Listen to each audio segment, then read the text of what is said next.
Sa gitna ng gera sa Middle East at krisis sa petrolyo, sinabi ni Pangulong Bongbong Marcos na baka may dahilan na para sa joint oil exploration. Kasama po ang China sa West Philippine Sea.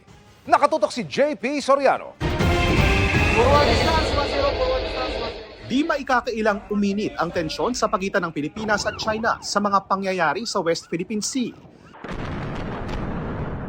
Pero sa nangyayari ngayong gulo sa Middle East at krisis sa petrolyo, sinabi ni Pangulong Bongbong Marcos sa panayam ng American media agency na Bloomberg, bukas siya na i-reset ang relasyon sa China.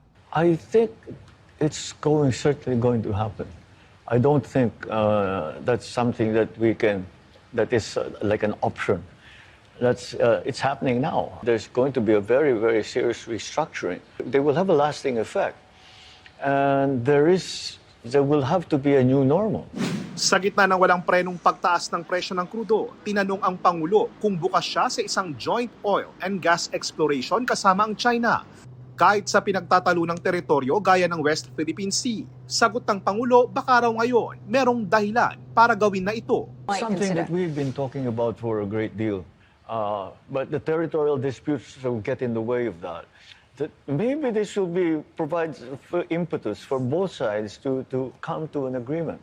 Punto ng Pangulo, hiwalay naman daw ang kalakalan ng dalawang bansa sa away nito sa teritoryo. We've always tried to differentiate the territorial disputes from our trade arrangements. Many investments still of the big programs here of the government are coming from China.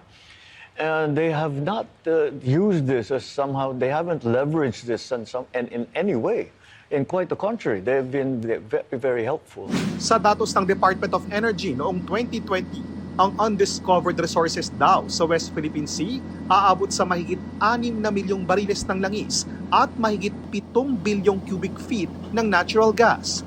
Kabilang sa pinaniniwalaang mayaman sa natural gas ay ang Recto Bank na nasa loob ng exclusive economic zone ng Pilipinas.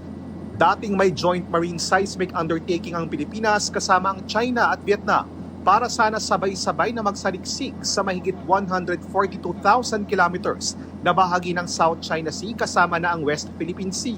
Pero ipinawalang bisa ito ng Korte Suprema noong 2023. Labag daw kasi ito sa konstitusyon dahil pinapayagan ng kasunduan na makilahok sa pag-explore ng likas na yaman ng Pilipinas ang mga kumpanyang 100% foreign-owned.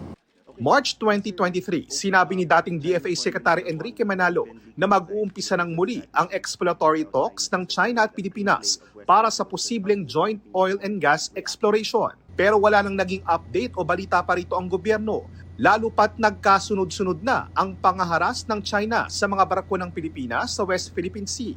Nang tanungin kanina ng media si Foreign Affairs Secretary Teresa Lazaro, kaugnay sa posibleng joint oil exploration kasama ang China. Not at this point of time, but I think it may be forthcoming. Para sa GMA Integrated News, ako po si JP Soriano. Nakatutok 24 oras.